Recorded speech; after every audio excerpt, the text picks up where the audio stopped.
Buonasera, ben ritrovati a Milano Marittima per il nostro salotto al caminetto dopo aver inaugurato con la musica la settimana scorsa. Questa settimana andiamo nel mondo dei motori, presento subito gli straordinari ospiti che sono qui, partendo da Fabrizio Borra, che è appena rientrato perché noi siamo in registrazione dall'Inghilterra perché segue Fernando Alonso, e chi conosce bene Fernando Alonso è Giancarlo Minardi di fianco a me, e per la prima volta facciamo una trasmissione insieme, tanto tempo che non ci vediamo, Nicola Zama, che per anni ha condotto Speed su Tele1 e ho ritenuto che fosse la persona più indicata a parlarmi di moto e anche di auto, di moto perché volevo farti parlare anche di moto un pochettino, no? Beh, un po' possiamo parlare, però intanto ti ringrazio per i grandi ospiti perché comunque io sono qui, diciamo, un po' a supporto, sono questi due grandissimi ospiti che sicuramente ci potranno dare grandi news, grandi novità, ma ci potranno parlare molto nel dettaglio di quello che è il mondo della Formula 1 e non solo adesso, perché quest'anno ci stiamo veramente divertendo. Te ti diverti anche a seguire le moto però? Sì, devo dire che l'ultimo Gran Premio è stato veramente interessante, sia a livello di MotoGP, anche Superbike, a me piace molto, sono ancora in contatto con quel mondo, chiaramente guardandolo da casa come ospite, come appassionato, ecco, non sono più all'interno, ma è un mondo che mi affascina sempre molto. Giancarlo, effettivamente stiamo vivendo una Formula 1 un po' più appassionata rispetto agli anni passati. Ma direi che quest'anno è una stagione fantastica, abbiamo visto ieri in modo particolare, è stata una gara, direi forse la migliore degli ultimi anni, c'è molta competitività perché quando parliamo della differenza tra la pole position e il 15° e 16° posto, oggi stiamo parlando di 1 secondo e 7, 1 secondo e 8, vuol dire estrema competitività, è difficile distinguere una macchina da un'altra, perché se andiamo nel tempo, quando la gente va a rivendicare il passato della Formula 1 con una differenza di 1 secondo e 7, 1 secondo e 8, qualche anno fa si viaggiava in seconda e terza fila, non rimanevi fuori dalla top 10, quindi direi che è una Formula 1 estremamente competitiva. Ci sono due attori principali che sono Ferrari e Mercedes che la stanno facendo da padrone e ci hanno fatto vivere un Gran Premio, gli ultimi Gran Premi molto interessanti. Mi diceva prima della trasmissione Fabrizio che conoscete quel pilota, quel giovane pilota che si chiama Fernando Alonso da un po' di tempo insieme, no? Sì, ma diciamo che abbiamo iniziato la carriera di Fernando insieme, lui come fisioterapista e io come team manager, quindi sono passati tanti anni. Fernando credo vada per i 37 fra qualche giorno, aveva 18 anni, quindi sono passati tanti anni. Fabrizio, però è ancora un ragazzino. Ma è ancora un ragazzino, sì, intanto l'automobilismo, l'età rispetto ad altri sport chiaramente è prolungata, no? Dimostra lo stesso Michael, no? Che è arrivato a 40 anni e essere ancora competitivo, per cui poi lui è integro, per cui soprattutto è integro di testa, insomma. Poi in questi anni diciamo che si è riposato, per cui ha ancora margine, diciamo, ha ancora voglia. Però ha anche altri obiettivi. Ma altri obiettivi perché in questa Formula 1 prima mi piace. Giancarlo, io chiaramente è stato per anni, no, la mia guida, no? Io sono un terapista con cui di quelli che è nato, no, sotto Giancarlo, per cui contraddirlo non posso, però purtroppo io non sono tanto d'accordo su quello che dicevi, Giancarlo, cioè questa è una Formula 1 che ha due team fondamentalmente, 2 team e mezzo, perché su certe piste la Red Bull non ha la stessa competitività, che hanno 1 secondo e mezzo di margine su tutto il resto del gruppo. Per cui hai 2 macchine fondamentalmente e se tu guardi in qualifica vedi che la sesta macchina è a 1 secondo e mezzo, poi dalla sesta macchina alla 15ª sono in 2 decimi. La differenza la fa che uno come Lewis, bravissimo, lo conosciamo tutti, io ci ho fatto un anno meglio di altri, è sicuramente un fenomeno, ma tu parti ultimo, come è capitato a Sebastian in un'altra gara, parti ultimo e arrivi comunque secondo, ma con la stessa macchina che quando parti primo senza safety car doppi tutti, per cui non sono questi gran recuperi, è una macchina che viaggia 1 secondo e mezzo al giro più forte di tutte le altre, per cui insomma è sicuramente un campionato competitivo se guardi 2 macchine, guardi Hamilton e Vettel, è competitivo. però io con te ho vissuto una Formula 1, no? Ancora Qualche anno bravo. fa che era un'altra cosa, io la chiamo la vera Formula 1, questa è una Formula 1 tecnologica. Indubbiamente è una Formula 1 tecnologica, è corretto l'analisi che tu hai fatto, però sì, effettivamente abbiamo due team che sovrastano tutto il resto e gli altri sono molto compattati. Nella differenza, lasciamo stare i due top team, tutti gli altri sono in pochi decimi e secondo me c'è una gara nella gara, quindi anche facciamo un esempio, il famoso secondo 5, secondo 6 che dicevi tu, su un circuito come quello di Silverstone di 15 curve, in realtà stiamo parlando di un decimo a curva e un decimo a curva il telespettatore o lo spettatore non lo percepisce se non con un cronometro in mano. Poi un secondo e mezzo è una vita nel nostro sport, però se andiamo a fare un'analisi molto approfondita, purtroppo ai nostri tempi la differenza c'era sempre comunque un team o due che sovrastavano tutti gli altri, poi le differenze purtroppo erano un po' più alte, tant'è vero che anche in gara si portavano a casa dei punti a un giro, si portavano a casa dei piazzamenti a un giro e mezzo. Oggi se non stai dentro il giro dei primi, pur distanziato, dei punti non ne porti a casa, pur dando punti fino al decimo. Ecco, era questo che io volevo. No. Poi indubbiamente sono d'accordo con te, è chiaro che le squadre non me ne vogliono di Serie B, ovviamente fanno fatica sia a trovare tecnicamente il risultato, sia purtroppo di conseguenza trovare poi le sponsorizzazioni. Però faccio per dire che oggi si parla molto della crisi della Williams, al di là dei due piloti, è comunque una macchina che prende 1 secondo e 7, 1 secondo e 8 dai primi, che è tantissimo per una macchina che ha vinto tanti campionati del mondo come una Williams, però se andiamo a fare un'analisi difficilissimi da recuperare, questo secondo 7, secondo 8, ma sono niente in confronto al passato, in confronto a tante step di tecnologia che il passato ci ha dato. Però al passato avevi più team in competizione, non avevi solo 2 macchine e soprattutto c'era una capacità un pochino di recuperare. Noi, no, dimostrazione nostra, no, io Minardi, ti ricordi, alcune volte abbiamo avuto anche dei risultati inaspettati. Oggi non li puoi più avere, devi avere solo se i primi si ritirano tutti, se no non ce l'hai. Ma oggi i primi 4 posti, i primi 5 posti o i primi 6 posti, se non ci sono dei difetti, dei problemi di affidabilità, sono già assegnati. Diciamo che probabilmente ieri, forse con il contributo della safety car, è stata una gara che fino alla fine poteva esserci un ribaltone, c'erano 4 macchine che correvano sì, per il podio e purtroppo se la mia memoria non mi tradisce, in passato c'era un po' più di differenza tra le varie.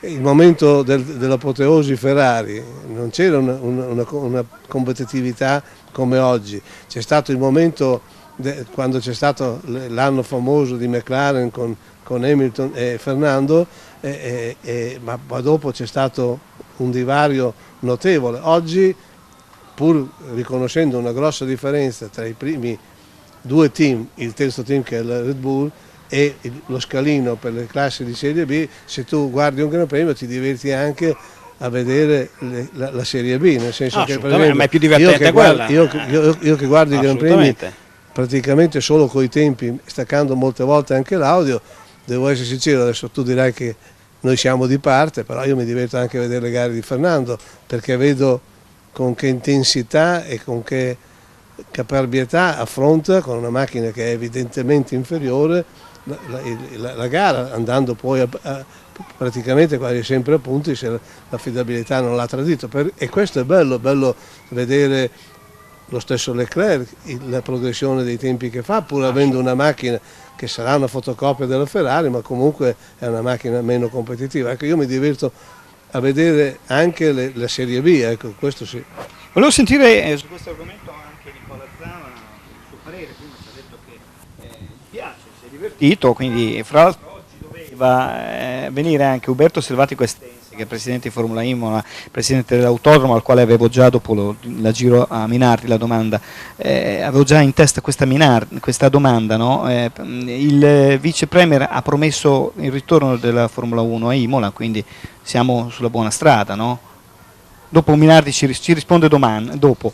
Nicola. Guarda, se c'è una cosa che mi ha insegnato Giancarlo Minardi in questi anni, dove chiaramente ci siamo conosciuti, ho avuto il piacere di avere ospite lui e tanti altri esperti di questo sport motoristico, è quello di diciamo, guardare il Gran Premio con un altro occhio, diciamo, un occhio diverso dal voglio vedere il sorpasso stile Vettel su Bottas ieri, per intenderci, o comunque quei sorpassi epici, di guardare anche un po' i tempi e di guardare dietro. Ma mi ha insegnato lui a guardare la Formula 1, perché ogni tanto quando facevamo speed si toccava questo argomento, c'è un top team, diventavano un po' noiosi, tra virgolette, i Gran Premi, e quindi giustamente hanno detto che a volte le lotte più belle sono nelle, tra virgolette, retrovie, chiamiamole così, perché si vedono sorpassi, si vedono proprio quella ricerca di mangiare un decimo che ti permette di fare quel punto in più che per il team magari è molto importante.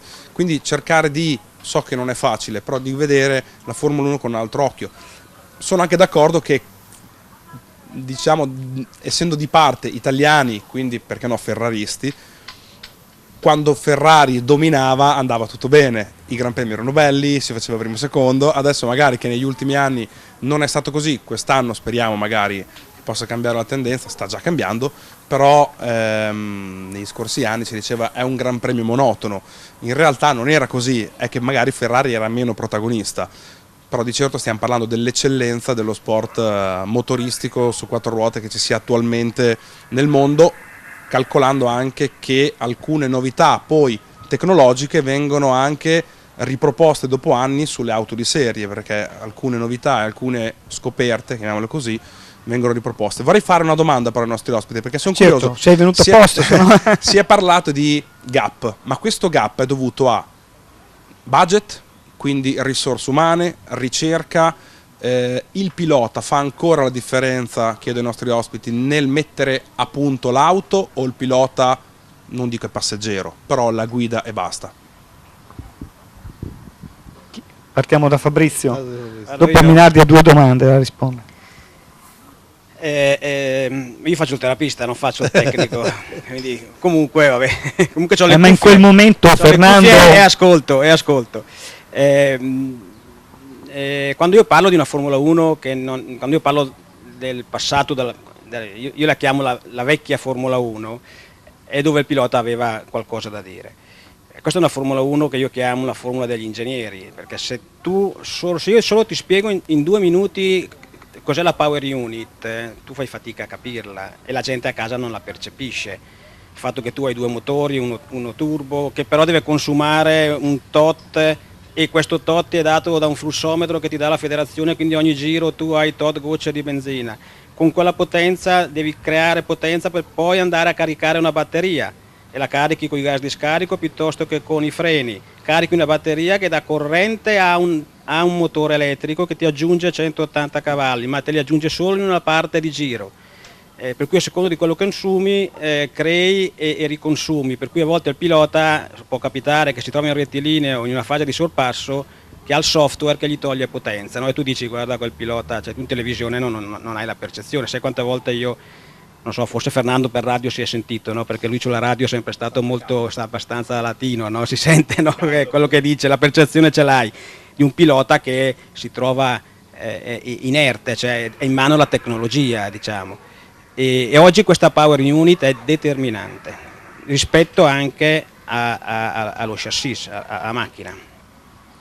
Noi l'anno scorso avevamo dalla telemetria come McLaren il quarto chassis, cioè c'era Mercedes, Ferrari, Red Bull era il primo, poi c'era Ferrari come secondo e Mercedes, e noi eravamo il quarto, avevamo i motori Honda, partivamo 15esimi. Avevo capito che faceva il fisioterapista, invece fa anche l'ingegnere. Ma credo che sia il primo confessore di Fernando prima di tutto, quindi di conseguenza ha tutte le in presa diretta e in anteprima tutte le reazioni nel bene e nel male, positive e negative del pilota. Ma io su questo concordo, nel senso che effettivamente questa è una formula dei tecnici, i tecnici non sempre sono il bene del motorsport, perché loro prima di tutto fanno una ricerca per loro e poi dopo per chi gli dà i soldi per campare, e questo indubbiamente è stato fatto un errore qualche anno fa, perché secondo me questo tipo di tecnologia era più da portare sui prototipi, sul WEC per intenderci, la gara che poi ha portato Fernando a vincere la 24 ore di Le Mans, mentre lasciare la Formula 1 la massima espressione dell'automobilismo, però in un contesto dove contano tutti, compreso il pilota. Il pilota è comunque importante, perché se pigliamo il quarto telaio dello scorso anno con purtroppo una power unit che non era certamente la quarta, cioè era la quarta perché ce n'erano 4, però il pilota ha fatto la differenza per quel poco che è riuscito a portarsi a casa, e ancora oggi io credo che probabilmente non è più lo stesso telaio rispetto allo scorso anno come valore, però certi risultati, se noi vediamo i due piloti, nel caso specifico della McLaren, Fernando fa la differenza, quindi il pilota è comunque un elemento importante nella gestione della vettura. Poi indubbiamente il pilota si può chiamare Fernando Alonso, che ritengo oggi è ancora il migliore in assoluto per tanti motivi, ma non di parte, ma per quello che si vede. Non può fare più di tanto quando la macchina non gli concede di fare più di tanto. Recuperiamo la domanda che volevo fare al presidente dell'autodromo. Può tornare la Formula 1 a Imola? Ma nella vita non si può mai dire mai, credo che sia molto difficile per due motivi. Il primo innanzitutto perché in questo momento... Il vice premier ha detto una bugia quando è venuto a Imola. Il vice premier si è venuto a Imola e ha fatto queste dichiarazioni. Non era ancora, no, era già vice premier. Ha in mano uno strumento che è quello di rilanciare lo sport in Italia. Lo sport in generale in Italia soffre enormemente di mancanza di liquidità, di soldi, per cui lo sport in generale, che ci sia la necessità di spendere e investire nello sviluppo di una vettura o di una moto, ma anche nell'atletica, nel nuoto, se non investi e non dai la possibilità alle società sportive di investire, non tiri fuori dei campioni. Quindi credo che lo sport in questo momento sia un po' ammalato in Italia, il motorsport molto di più rispetto ad altri sport. Se, e sottolineo se, ha le risorse, deve riformare quello che è in questo momento lo sport in generale e il motorsport in particolare. Poi ritornando al discorso di Imola indubbiamente deve fare anche degli investimenti pesantini per adeguare un impianto che ha le necessità che oggi ha la Formula 1. Poi c'è un problema tecnico che faccio fatica in questo momento vedere in una stessa nazione la sopravvivenza di due Gran Premi, quando anche qui, se non vengono fatti dei grossi cambiamenti, ieri abbiamo assistito a un Gran Premio d'Inghilterra con dei numeri incredibili, parlano 150.000 persone. Solo ieri, nei 3 giorni addirittura oltre le 200.000, però sta soffrendo maledettamente per la sopravvivenza. Allora io probabilmente c'è qualcosa che Liberty Media, che è il nuovo Eccleston, e diciamo il GOAT dell'automobilismo mondiale deve fare una qualche riflessione. Dopodiché andiamo a vedere se ci possono stare 2 Gran Premi in Italia, se Imola, che comunque è un circuito estremamente ancora storico, meriterebbe indubbiamente la Formula 1, però ha un competitor che si chiama Monza, quindi è fatica, ripeto, in Italia con le condizioni di oggi. Poi se la politica vuol fare qualcosa di fatto bene, indubbiamente noi siamo nella Motor Valley. La Motor Valley credo che ci sia riconosciuta nel mondo, è un caso unico al mondo. In questo caso battiamo anche gli inglesi, quindi abbiamo di tutto, abbiamo dalle macchine che va dalla Lamborghini, la Ferrari, la Maserati, alle Formula 1 che c'è la Toro Rosso, la Ferrari, alla Ducati, a Gresini, per cui abbiamo 4 autodromi. Io credo che ci siano tutti gli strumenti, e qui la politica è importante, per rilanciare anche l'Emilia Romagna. Fabrizio, vuoi fare un commento su questa cosa che l'Italia avrebbe bisogno, conoscendo Fernando che è spagnolo? La Spagna ha investito tantissimo in questi anni nello sport, in tutto, vediamo i piloti dei motori anche, no?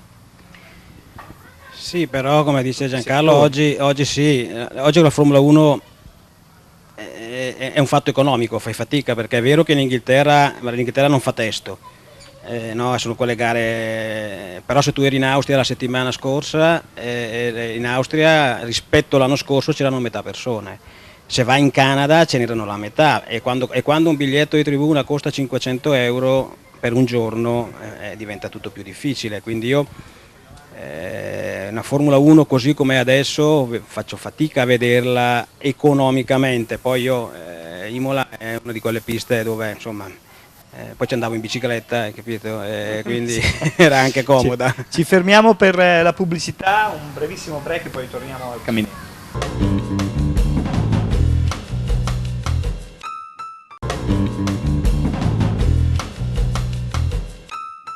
Bentornati a Milano Marittima, bentornati al Caminetto. Volevo tornare da Nicola Zama per fare altre domande ai nostri ospiti, poi magari puoi fare una domanda anche sulle moto, perché il giovane qui, lo possiamo dire Fabrizio, no? Segui Fernando quando non devi seguire Lorenzo, Giovanotti, e quando non ha bisogno anche Dovizioso. Un po' tutti. Sì, beh, il Dovia di Forlì l'ho visto nascere di casa, e quindi insomma diciamo che l'ho aiutato a crescere, nel senso come... È più difficile seguire Giovanotti, ho capito. Ma di tutti forse sì. Che corre, ti fa impazzire quando corre sul palco. Perché è impegnativo, perché lui comunque fa il cantante, ma in realtà fa l'atleta cantante, perché i suoi show sono una prestazione fisica, solo che come quest'anno, quando decide di fare 67 date in 4 mesi, 3 ore a data, e a 51 anni diventa un pochino più impegnativo. Bisogna essere atleti a tutti gli effetti, perché comunque un concerto è... No, lui abbastanza... Il vantaggio è che lui è appassionato di ciclismo, cioè lui quando non fa musica prende la bicicletta e fa i suoi 100-120 km, per cui il vantaggio è che ha la testa di un atleta, quello sì. Ecco, a proposito di atleti, io sono rimasto colpito da un dato che ho sentito dal telecronista di Sky nell'ultimo Gran Premio di Formula 1, una curva a, correggetemi, 5,4 G è stata fatta. Quindi diciamo che cos'è cambiato, tu che hai visto crescere Fernando e comunque sei nel mondo della Formula 1 da tantissimo tempo? È chiaro, aumentano le velocità, si abbassano i tempi sul giro, gioco forza, bisogna anche avere queste prestazioni. Dal punto di vista atletico, dal punto di vista della preparazione, questi piloti, io sono curioso di sapere la giornata, non dico tipo, però come si allenano, quali parti del corpo vai a allenare di più, a sollecitare di più, perché scendono, sì, sono provati, ma io ho avuto la grandissima fortuna, e non smetterò mai di ringraziare Giancarlo per quell'opportunità che mi diede qualche anno fa quando ci fu il Minardi Day a Imola e feci il giro sulla biposto di Formula 1. Ero abbastanza in forma, ma scesi dopo 3 giri, secondo me giri 10-12 secondi più alto. Avevi i capelli dritti. Ero sfinito e avevo un bel po' di anni in meno. Questi scendono dopo 70 giri, 2 ore sono atleti a tutti gli effetti, però mi interessa sapere anche questo punto di vista qui. Ma sono atleti, ma più che altro è un fatto di abitudine. Questi iniziano a 5-6 anni sulle kart, per cui è diverso, diciamo, hai un corpo che da un punto di vista di quelli che sono gli schemi motori, no, preorganizzati, li hai costruiti nel tempo, se no non puoi a 20 anni pensare di salire su una formula e di avere la stessa loro risposta. Diciamo che allora c'è da fare una premessa: le Formula 1 sono tornate ad avere un certo tipo di sollecitazioni dall'anno scorso, da quando hanno rimesso le gomme larghe, leggermente più larghe, perché c'è stato un momento, quei 3-4 anni, in cui veramente la Formula 1 insomma, si andava a 9-10 in gara a 9-10 secondi al giro più piano, no? Giancarlo, ti ricordi? E con delle gomme che non praticamente io ero abituato con Fernando, noi con Fernando quando abbiamo vinto abbiamo avuto la fortuna di vincere i mondiali nel 2005-2006, erano ancora gli anni in cui lì l'ultima curva di Barcellona non facevi 5, ne facevi 6, 6,5 di accelerazione laterale. Per cui eri abbastanza abituato, per cui per Fernando, diciamo, il fatto di essere ritornati l'anno scorso a delle prestazioni che non sono ancora quelle vecchie, sono una via di mezzo, per lui era abbastanza normale. Hanno sofferto un po' i giovani, oggi è una Formula 1 che porta tanti giovani perché arrivano tutti, la GP2 non ti dà quella base, e quindi l'anno scorso hanno dovuto fare un grande step a livello di allenamento. In realtà poi una volta si lavorava tanto sul collo, sulla parte superiore, però una volta non avevi l'idroguida e la testa era fuori. Oggi hai l'idroguida e hai comunque l'obbligo, praticamente la testa l'appoggi, e questo ti aiuta tantissimo. Vi ricordate, no, Senna, c'è quell'infamosa immagine in Brasile, il Brasile era terribile, no, in cui avevi il cinghietto e nonostante quello arrivavano. Io c'ero, ho avuto la fortuna di esserci perché non sono qui giovanissimo, e questa Formula 1 qui ti vai a appoggiare. Era all'epoca, oggi il collo, le braccia un po' meno, oggi diciamo che devi essere un po' più atleta a 360 gradi, oggi abbiamo capito che è molto più importante quelli che sono gli aspetti neuromuscolari, cioè come gestire il corpo all'interno della macchina. Oggi il pilota ha molte più regolazioni da fare di una volta, per cui oggi hai un volante che è un computer, per cui tu devi avere la capacità di avere le mani e una lucidità per cui tu riesci ogni giro, se tu senti via radio l'ingegnere dà una marea di informazioni al pilota su quello che deve fare, per cui avere questa, diciamo, capacità di gestire gli arti superiori mentre sei in curva, mentre hai accelerazioni pazzesche, perché quando arrivi 5-6G di accelerazioni sono soprattutto i bump, i cordoli eccetera, vuol dire che devi avere di base, no, quella che si chiama una grande capacità di stabilizzazione dinamica interna, per far sì che diciamo le strutture periferiche, mani e piedi in questo caso tu possa lavorare in maniera più fine, perché hai un sistema interno che protegge di più, che stabilizza. Fabrizio, ho cercato di spiegare un po' le povere perché sennò entravo in una cosa troppo ti tecnica. faccio una battuta, ma quando prepari queste persone non è che ogni tanto ti sbagli, dai un consiglio dovizioso che serve per Alonso o magari lo devi dare notte? No, però ti dico la verità che io ho un vantaggio che lavorando, no, io ho MotoGP, ciclismo, Formula 1 sì, segui anche il ciclismo, fra l'altro, hai seguito ciclismo, chi ha fatto il Giro quest'anno? Sì, do una mano a diversi ciclisti, diciamo. E da quello da sempre, no? È un po' il mio sport primario, oltre alla Formula 1 io ho sempre avuto poi il ciclismo come secondo sport, e il basket, perché il basket è quello che mi è stato. Sì, io cerco di rubare in realtà, no? Per cui ad esempio il mio vantaggio è che certe caratteristiche che io ho in Formula 1, magari quando parlo con il Dovi ci abbiamo ragionato, viceversa. Questa è una cosa carina, interessante per andare a prendere il meglio di qua, portarlo di là, quindi ci sono delle miscele interessanti. Interessante. Ma perché va più piano Dovizioso quest'anno? Non va più piano Dovizioso quest'anno, no. È caduto 2 volte, ci sta, se non cadeva quelle 2 volte lì eravamo là davanti. Matematica non è un'opinione, step by step, calma. Giancarlo? È un campionato lungo anche quello ancora, dobbiamo ancora scavallare il metà campionato. Però prima ho fatto una battuta sugli spagnoli che spesso e volentieri hanno investito e sono sempre lassù, specie nelle moto. Io ripeto, secondo me in questo momento il problema è investire nello sport in generale. Lo vediamo dal calcio a tutti gli sport.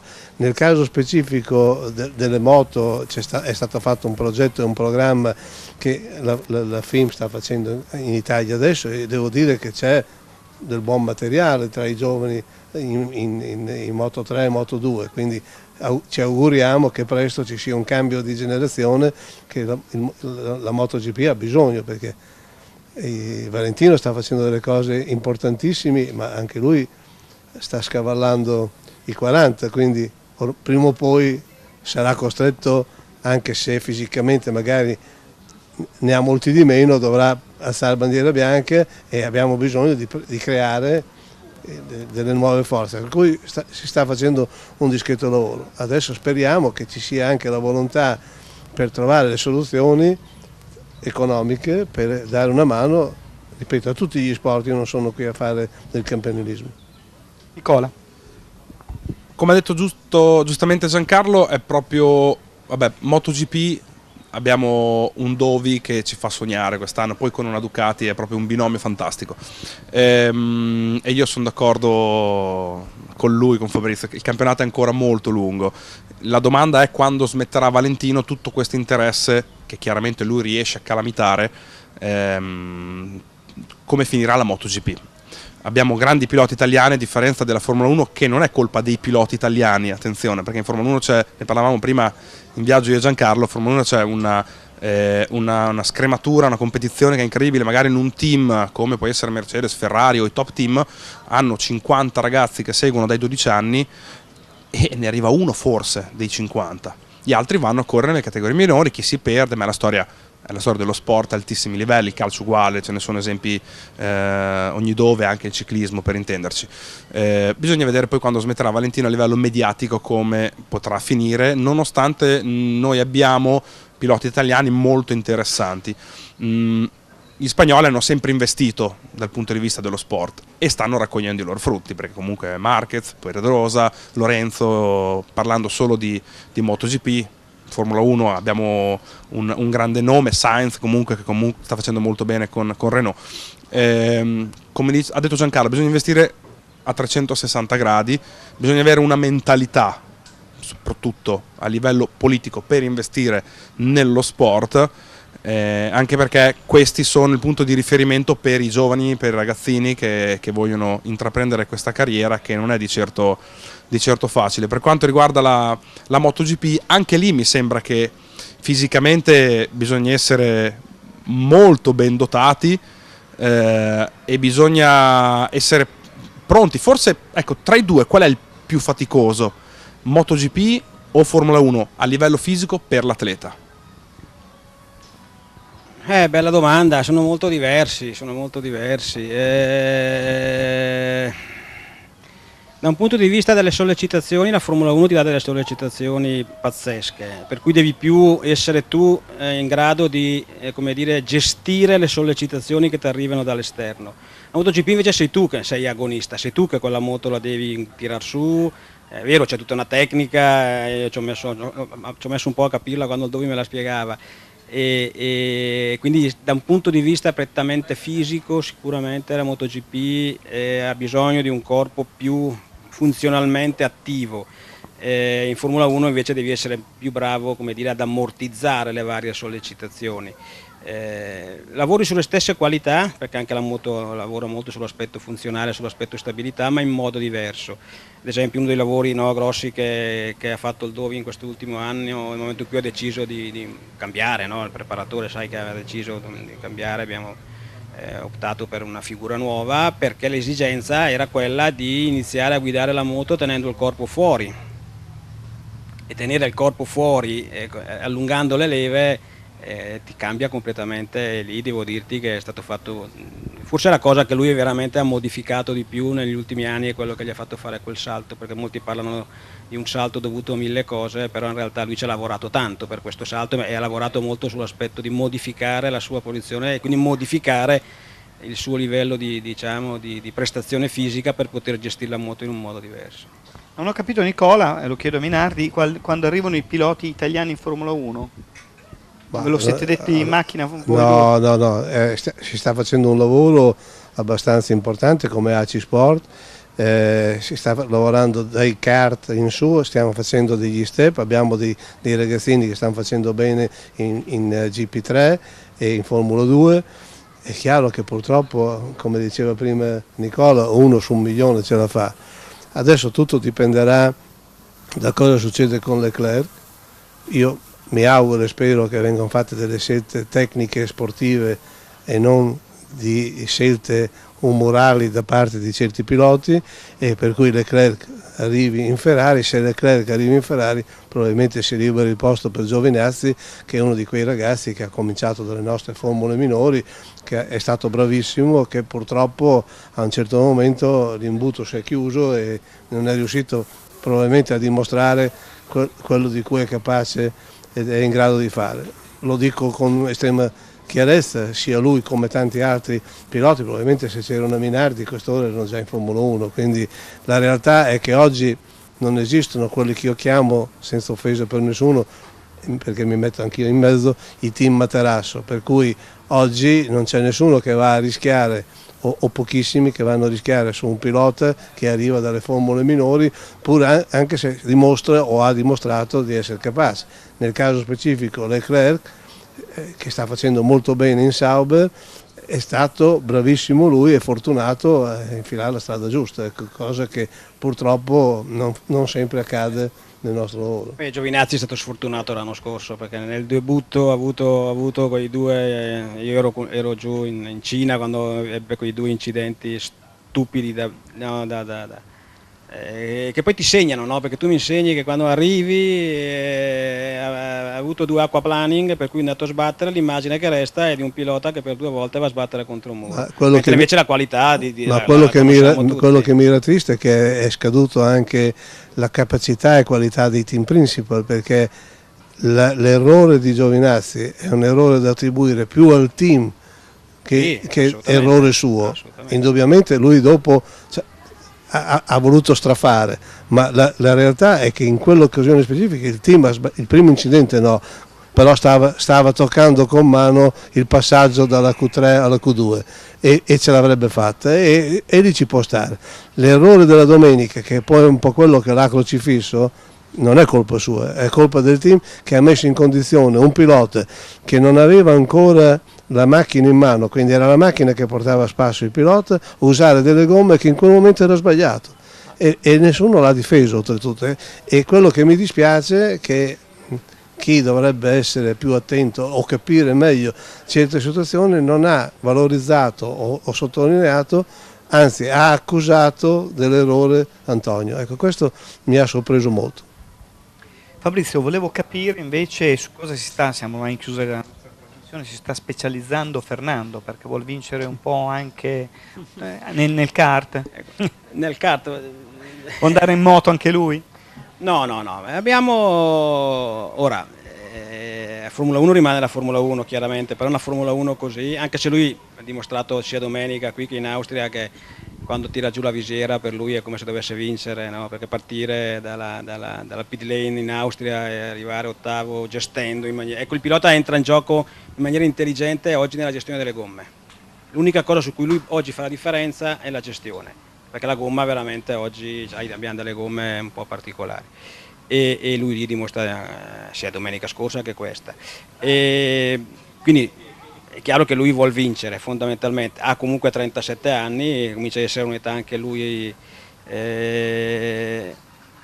Abbiamo iniziato questa avventura nel WEC in funzione di Le Mans che ha vinto e c'è il mondiale WEC da fare, per cui che finisce in concomitanza con la 24 ore di Le Mans dell'anno prossimo, perché il mondiale WEC dura 1 anno e mezzo, per cui intanto c'è questo obiettivo, cioè arrivare. Le Mans l'abbiamo messa da parte e siamo 2 del famoso, sai che c'è questo famoso il Triple Crown, no? C'è questa, come dire, questa grande ambizione che solamente un pilota nella storia mondiale, no, ha vinto queste 3 gare storiche, no? Che sono Monte Carlo, che sono la 24 ore di Le Mans e sono la 500 miglia di Indianapolis.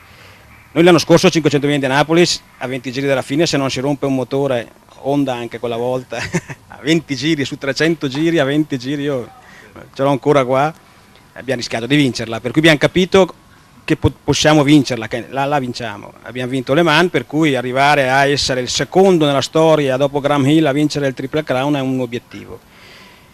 E poi vincere il mondiale WEC e poi valutare eventualmente un domani di andare in Indy e di essere forse l'unico pilota nella storia, dimostrare una duttilità, no? Di poter vincere in tutte le categorie. Questo è qualcosa che non ha mai fatto nessuno e questo è un po' nella sua testa. Adesso lo vedo che ogni giorno c'ha.